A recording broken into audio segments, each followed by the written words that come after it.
The Syrian Civil War is being fought with firearms from around the globe. While American and Russian weapons are currently the most common, Chinese guns are rapidly increasing their market share of the battlefield. While China has taken a notionally neutral position on the war, Chinese arms ending up in the hands of rebels, and regime forces. How are they getting there? Do they hold any advantages over their Russian and American counterparts? Probably the most common Chinese weapon in the Middle East is the Type 56 rifle, a variant of the ubiquitous AK. Characterized by the full ring surrounding the front sight, the Type 56 was exported in great numbers to the Middle East during the 1970s and 1980s, arming both Iran and Iraq during the Iran-Iraq Wars. This has caused it to pop up everywhere in the region. It's been seen in the hands of Iraqi insurgents and forms the bulk of the Islamic State's arsenal. Type 56 rifles are also common sights within the Free Syrian Army and the Syrian Regime National Defense Force. Type 56 rifles on the battlefield could come from anywhere, with both old stock being widespread and Norinco still manufacturing the rifle for export. They are common on international arms markets and often bought up by nations looking to arm groups with some level of deniability. The W-85 heavy machine gun is a more interesting case. In previous wars in the region, most common heavy machine guns used by insurgents were of Soviet design. However, in the Syrian Civil War, the Chinese W-85 has reached prominence, showing up in many photos and videos from all sides. The W-85 is a modernized version of the Soviet DSHK heavy machine gun, using a new front sight gas block and changing the receiver to reduce weight and improve simplicity.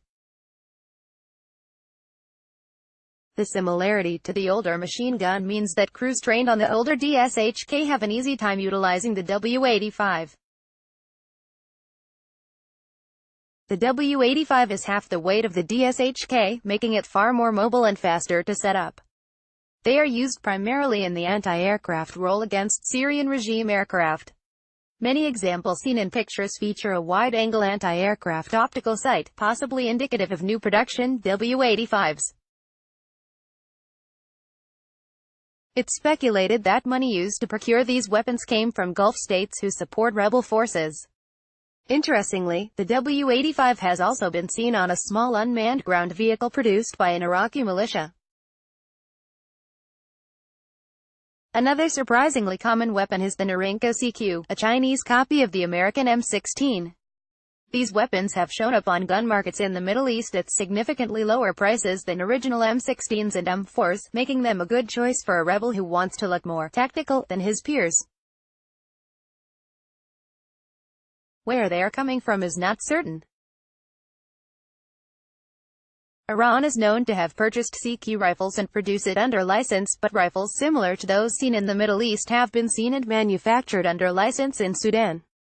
The Norinco NP-20 pistol has also been widely seen on gun markets in the region. Malama Tactical, a notorious jihadi, PMC, has been filmed training with the pistol, which is said to be the most common 9mm pistol in some areas of Iraq and Syria, despite the proliferation of Glocks and Iraqi Tariqs.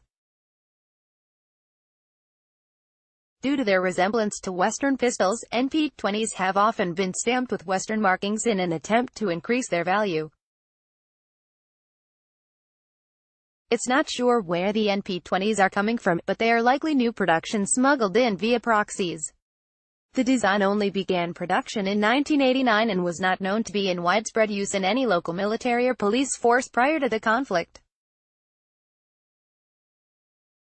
Other Chinese arms have seen use in the conflict in smaller numbers, primarily heavy weapons like the QLZ-87 automatic grenade launcher and M99 anti-material rifles. China's neutral stance and large arms manufacturing capability have allowed it to produce arms for other parties to provide undeniable cover to their local proxies. In the future, more and more rebels around the world might be found armed with weapons all made in China. Charlie Gao studied political and computer science at Grinnell College and is a frequent commentator on defense and national security issues. Special thanks to Calibre Obscura for assistance on this article. Image Wikimedia